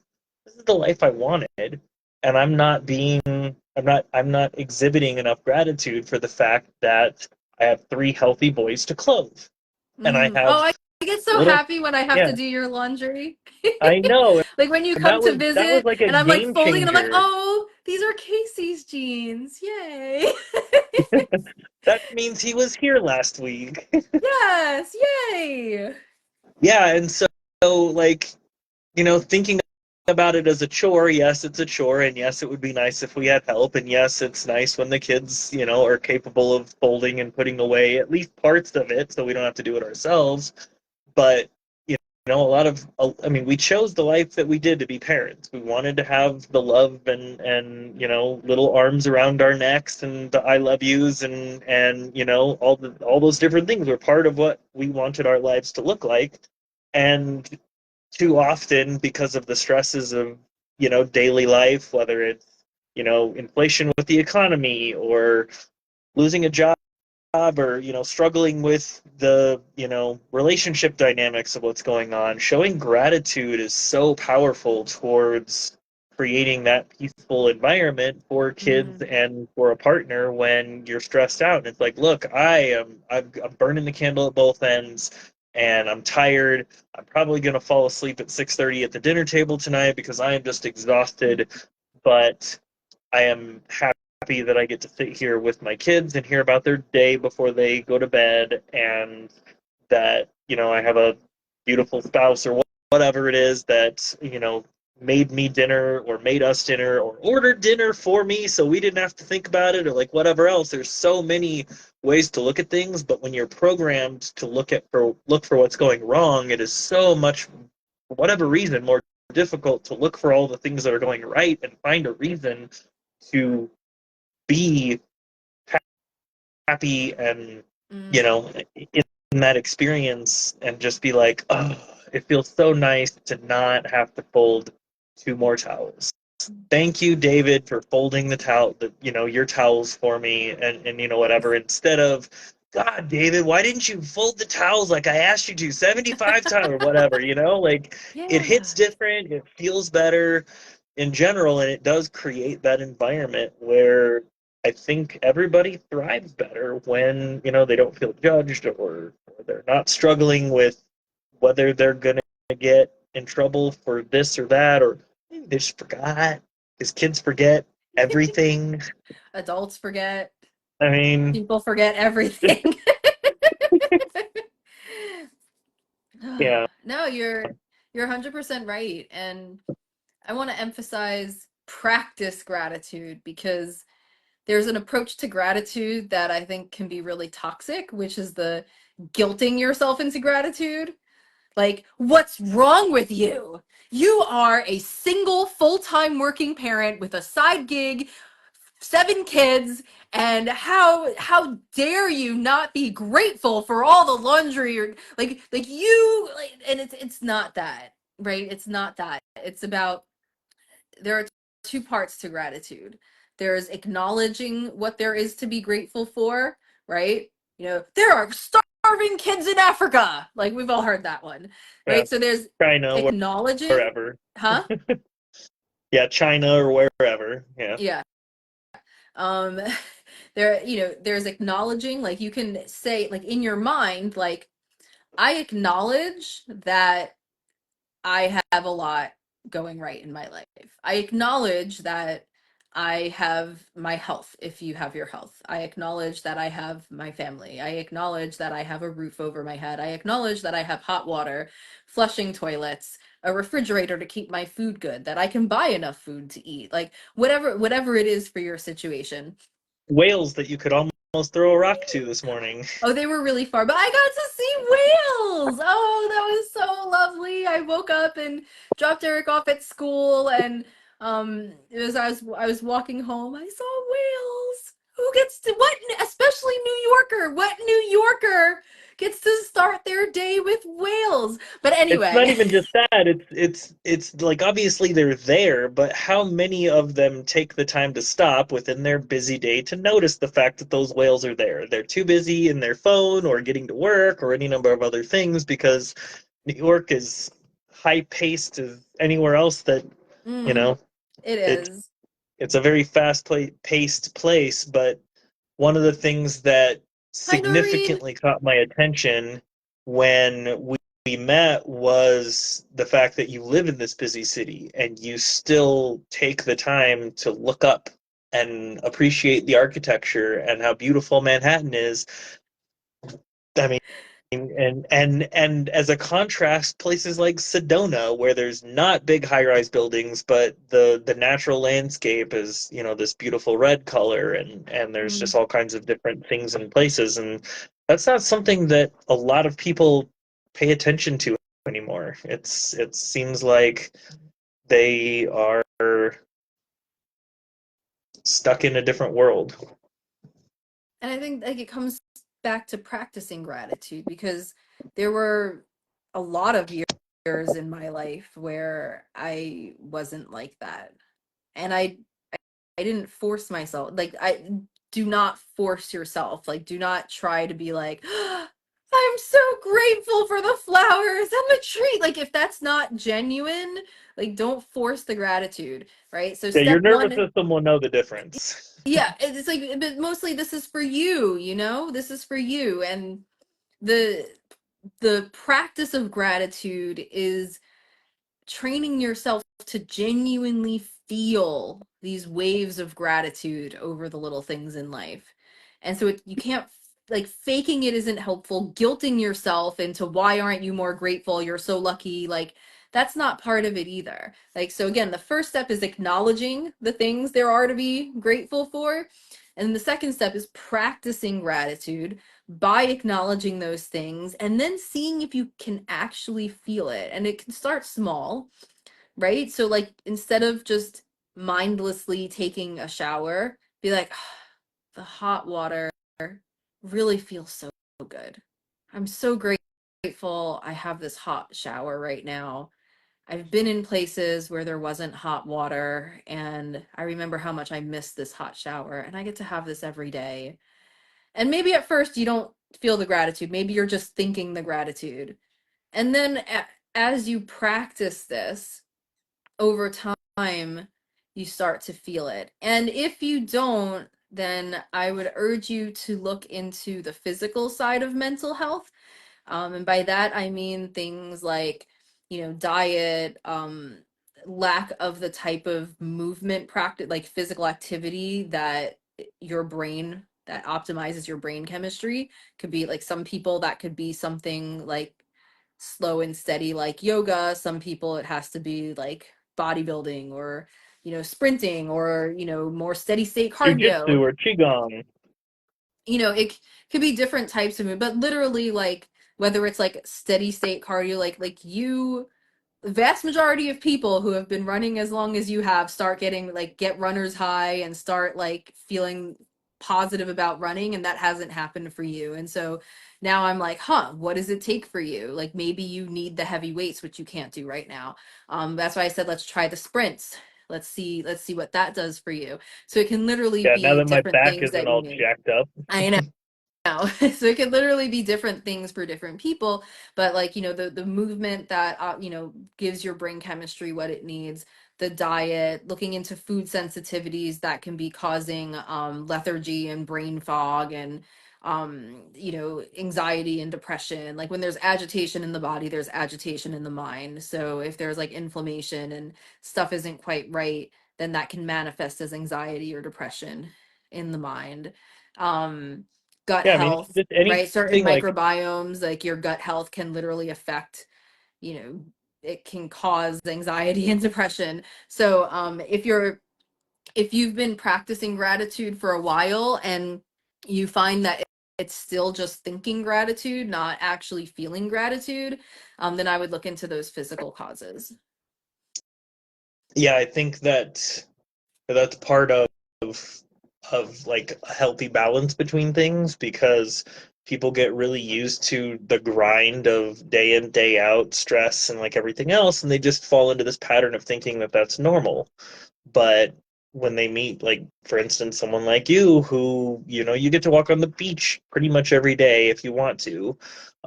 Sometimes you don't necessarily feel that way, but like it's a much more meticulous, thought out, intentional like pattern to your day that leaves you in this place of more stress free and and just like in general more like positively outlooking frame of reference, because not too many people that I know, whether it was when I was growing up in the Phoenix area or living in New Mexico, have that kind of mindset to do that. And granted, most of that has to do with the fact that I really wasn't specifically exposed to those people and didn't necessarily know that they existed. Now I know that it's just mostly the places that I was going, or some of the things that maybe people that I was close to told me to be careful of or avoid or stay away from because it might be unsafe or dangerous, or they might lead me in the wrong direction. Now it's like, but they're so happy. Those Why crazy would you not want to be happy? those crazy people who have favorite trees. What do you mean you have a favorite? That's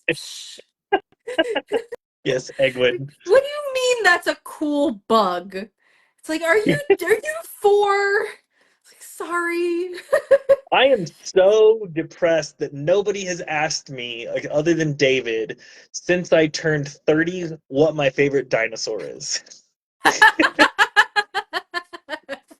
I couldn't answer Yeah. the question because I don't know enough about dinosaurs, but same concept. It's like, if you want to be in that frame of mind, it starts with intention and developing the skills and the patterns and stuff along those lines that are gonna, lead you that way. Mhm. And it doesn't matter. I really don't think it matters what type of mind, whether it's neurotypical or neurodivergent.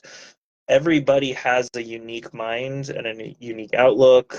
Everybody's raised slightly differently. Even two children who grow up in the same household can take very different things away from their experiences in that.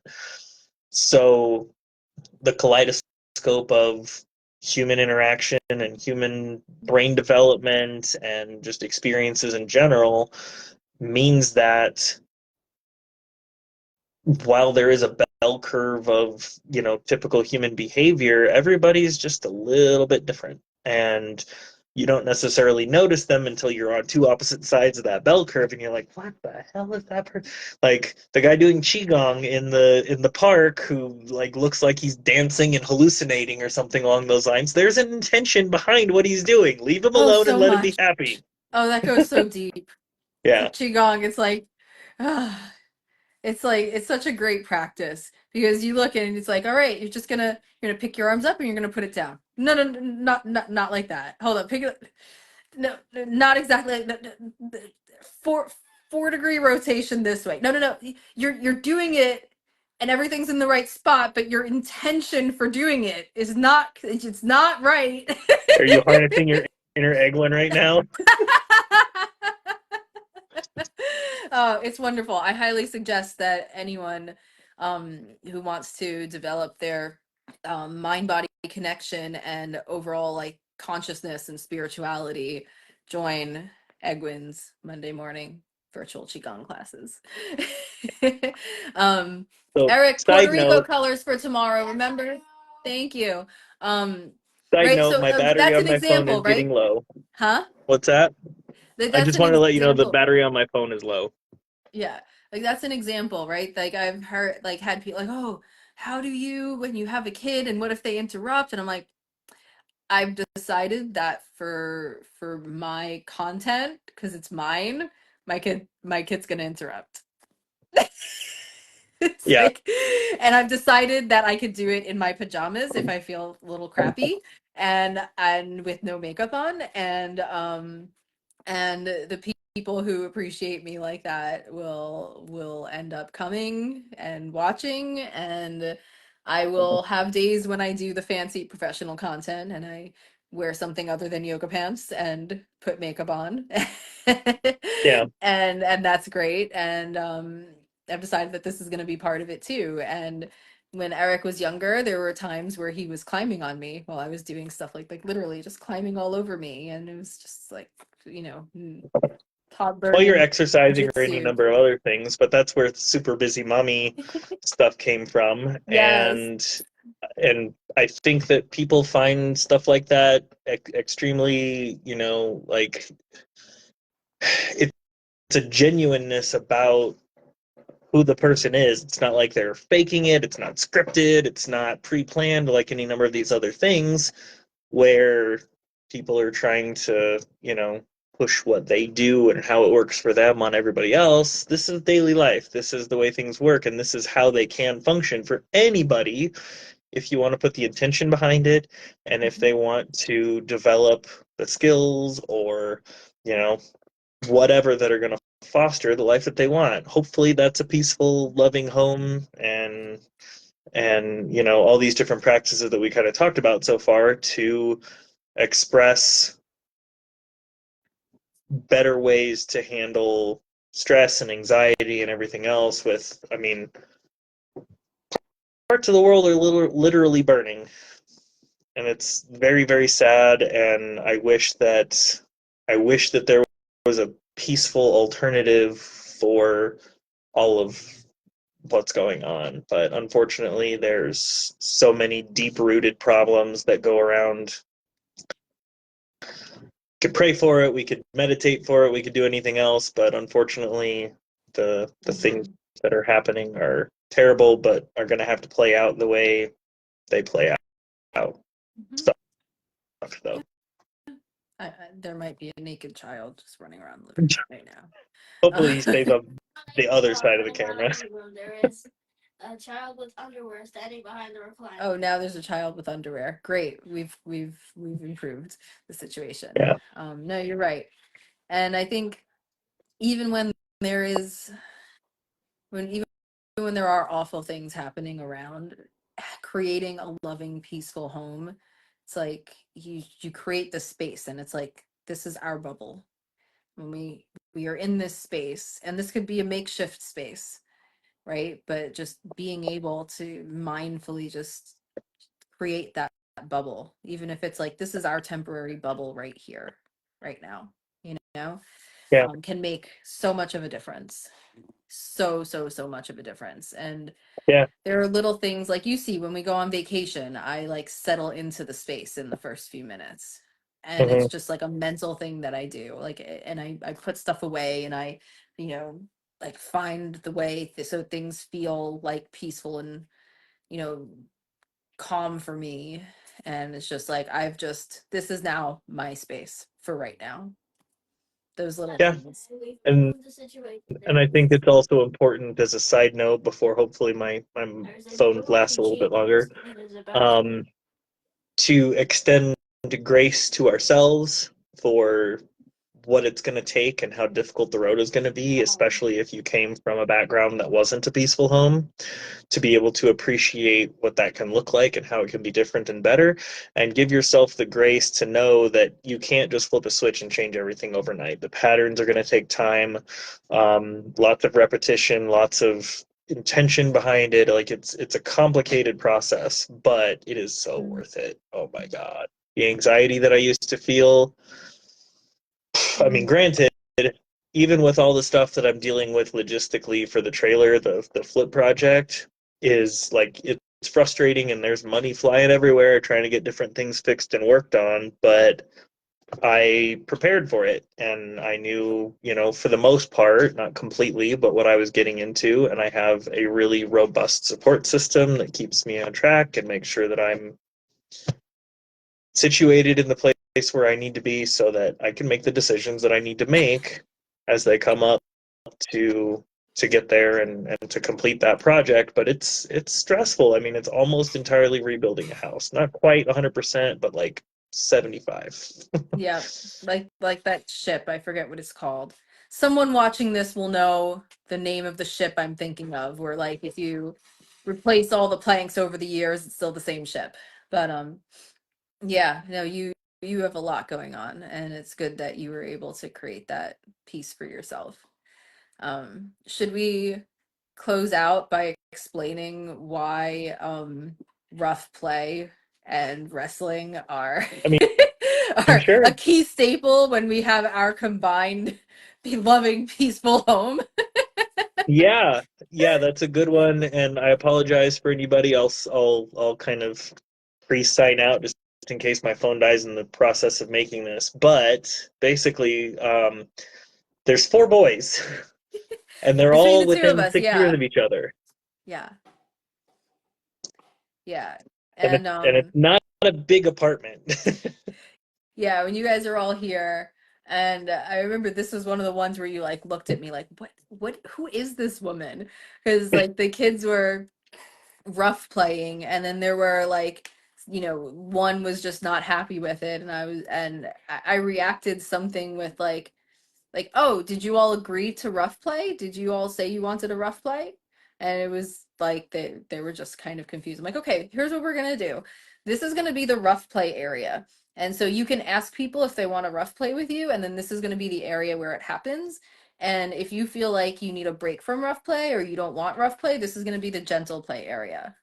And it was like it was like peace, because some of them, this like it's, and again, this goes back to not judging people and to trusting our kids' inner wisdom, right? It's a natural human impulse that some of us have a lot more than others to engage in rough play. It's very pleasurable for some. It's not bad, it's not violent. It's when it's consensual, it's a natural way of building physical skills, of gaining exercise, of bonding. Like there's a lot of channeling aggression in a healthy, playful way. Like there's a lot of benefits to consensual rough play. And so when the boys like, creating like, hey, we're not judging you or blaming you or telling you you're bad or stop fighting or what are you doing or it was like, oh, you want a rough play? Do you both want a rough play? Are you willing to accept that the risks of rough play? If you rough play, you can get hurt.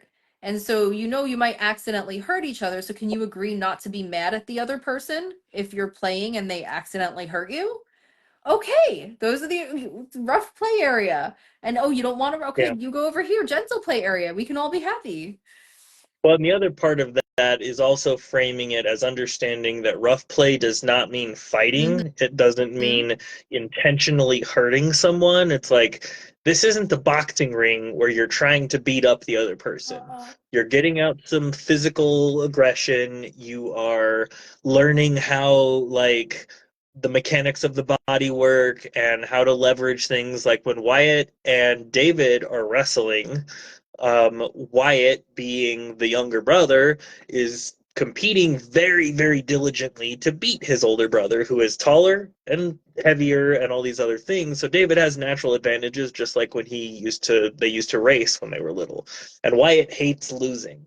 So Mhm. Wyatt is learning in a reasonably safe environment how to use his body to leverage his strength to any number of other things to fight off his brother, because they were in jujitsu for a little while, so he still uses some of that stuff, since he hasn't been in the classes as much. But they have an area where it is an acceptable thing to participate in it under the understanding that you're not trying to hurt the other person. If you get to a place where you're mad at them and you want to hurt them, you need to separate yourself and express that and say, hey, I need a timeout, I'm getting mad or whatever. Granted, that almost never happens, especially with Wyatt. He usually screams and whatever, and he might punch David or something along those lines, but then the corrective action comes in. Hey, Wyatt, that wasn't okay. We're not going to go around hitting David. I understand that he hurt you or whatever, but we understand that's part of the frame that we created for this activity to be okay. If you want to participate in rough play, injuries can happen. Mhm. So we're accepting the risks and understanding that David is not supposed to try to hurt you. And if we catch that happening, if David actually does, like, grab his finger and try to pull it back or something along those lines, like, hey, that's gonna hurt. That's not going to tickle. So let's not do that. Totally Mhm. different from David, like, laying on top of him as if he were going to, pin him to the ground, and Wyatt having to, physically try to push him off of him. Totally different kind of situation. He's just, he's attempting to pin him as a wrestling move versus, break his finger off. Yeah, But no, 100%. And also helping them navigate situations, right? Like, oh, so David and James want a rough play. Now, David, you're a lot bigger than James. So what do you think is the right way to handle this situation? You're gonna have to take it down to, like, 30%. So, and mm-hmm, also like tap outs are very important, like teaching them to use and respect tap outs, or anything mm-hmm. like stop, or if it's like ow, if you hear an ow or that hurt, stop, and like, hey, I'm sorry, and repair. And like, you see they handle it beautifully, like setting these stages, like setting the stage and the parameters. Now it happens like, oh, it was rough play, and one of them does it like, oh, I'm sorry, it was an accident, and the other says, it's okay. Oh, are you okay? Yeah, I need a break. They go to the gentle play area, and then they come back in usually like 30 seconds later. Yeah, they take the time and they have the supervision to be able to handle those situations as they come up, and we can walk them through how to communicate what they need to communicate. And teaching them to like look inside themselves and navigate and decide what they want, what they need, what risks they're willing to. Hey, And like, Sharon. yeah, hey, Sharon. And like helping them to figure that out for themselves, and teaching them like, hey, your inner guidance is important, and we trust your inner guidance. Like, we're asking you what you want to do in this situation. And that, I think that's powerful. And then when Yeah. you do this stuff, you end up raising empowered kids, which is a real pain in the ass. Real pain in the ass. No, it's Yes, wonderful. It's but wonderful. Um, that's one of the things that I think are going to create the best opportunity for a good future for the rest of the world is people that aren't as cookie cutter as some people come, where they can think and act on their feet. And oh, We lost him. Well, he said his phone might die, so I guess that's it for now. I'd really love for those of you who have been watching or who are watching the replay, um, just go in there and put thank you, Sharon. Yeah, the replay will be on our pages. So yeah, it's dead. I knew it, Casey. So all good. Yeah, I'd love to hear your thoughts, your ideas for what you do to cultivate a loving and peaceful home, and how you built it from scratch if you did, and your questions, you know. Yeah. Clarissa asked a great question about travel. So I'll throw it out there. If anyone is interested, because this is something that pops up a lot. And so if there are parents who, especially single parents, who are trying to figure out if they can get up the courage to travel alone with their kids, I'd be open to having a discussion around it. And if there's demand for something more, I would even put together like a small, like, group program to help people plan trips and get their kids ready. That would be really fun. So yeah, let me know. And thank you so much for joining. Those of you who have watched all the way to the end, feel free to shoot me a message. I feel like if you watched a live this long, or even like a big chunk of it, I am happy to like get on a quick video chat with you and talk through anything that you'd like support in. So feel free to shoot me a DM, and I will see you all later.